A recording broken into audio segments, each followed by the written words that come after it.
Apple's new M1 Max appear to be having SSD issues. Hyundai is going to have to recall some of their electric vehicles, and Fiskers don't make noise when they start up, just so you know. Let's get into the tech news today, my friends. I'm your Brett host. We're going to get into the hottest tech news that's out on the internet here on Hot News. But before we do, why don't you hit that like button with the ferocity of 1,000 goats?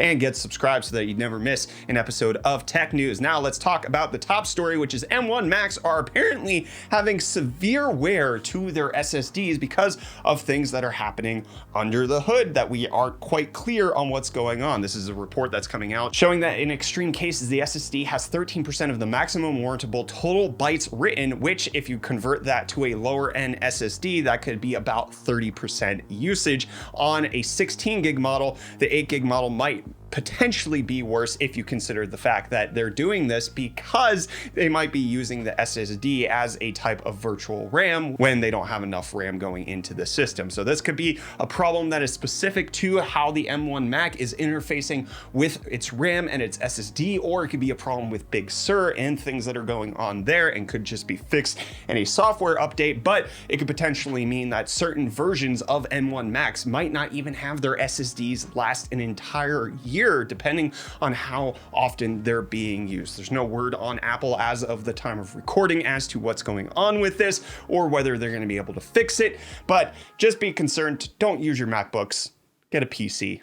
Easy peasy solved. Next world problem. Samsung appears to think that the problem with adopting a foldables is that people aren't sure if they're gonna like them. So they're expanding their buy and try program from 14 days until 100 days where you're actually able to purchase a foldable phone. You have to front the money up, but in case you don't like it, you can just return it within 100 days. It used to be 15 days where you could do that, but now you can try out the Z Fold 2 or their Galaxy Z Flip. In case you don't like it, you send it back. Is this gonna entice you to try foldables? Let me know down below in the comments. And are you going to be enticed to buy a Hyundai EV after it's been announced that they're going to have to recall their Konas because of battery fires that has been happening? They're apparently going to have to spend about $1 billion to replace the battery packs in 76,000 Kona EVs built between 2018 and 2020 after a dozen reported fires related to the electric vehicle. That is a big yikes. What's also a big yikes to some people is the USPS has announced their new delivery truck, and it's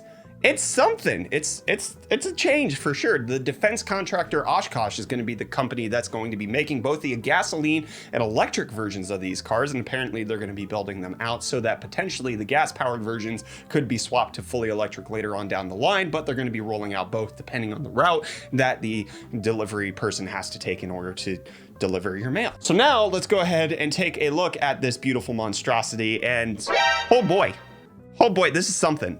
It looks like a duck bill right there. And I think if you just slap a pair of like Pixar eyes onto there, it looks like it would fit into the Disney's car universes right there. Pixar, Disney, it's all the same, I don't know. What do you think of the USPS truck? Let me know down below in the comments. And let's talk about how you can't hear Fisker coming, but now they're going to be building their next car with Foxconn. It's been announced. The company saying that it should be built in the Wisconsin plant that Foxconn has been building out in the United States since 2018. That's according to Fisker announcing that they're partnering with Foxconn to potentially be built in the US. It's the top of the holy totem. Rich forever, $1 million was not the quota. My father owns half the MoMA and did it with no diploma.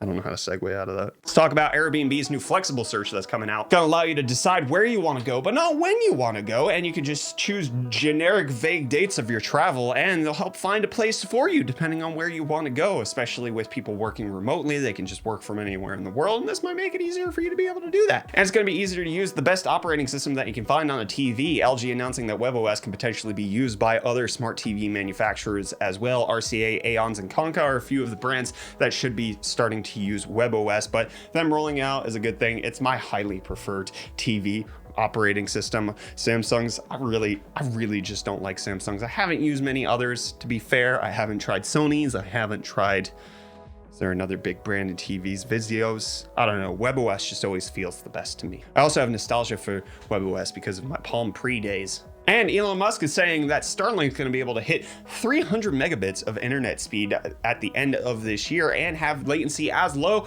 as 20 milliseconds. So if we just go on Elon Musk's time, that likely means you're going to see all of those speeds in about 2 to 3 years, as opposed by the end of the year. But it is coming. Elon Musk usually delivers good on his promises, even if they're several. He's just not good at time frames, and I'm not good at keeping your time. So let's go ahead and end this episode of Hot News right there. Why don't you check out the first episode of Hot News right here today? Check out the playlist of all the episodes that you may have missed this week right there, and click that button, which is the subscribe button right below my head, so that you can get subscribed, and smash that like button with the ferocity of 1,000 goats. And I'll see you tomorrow for the next episode of the hottest tech news on the internet. Cheers, friends.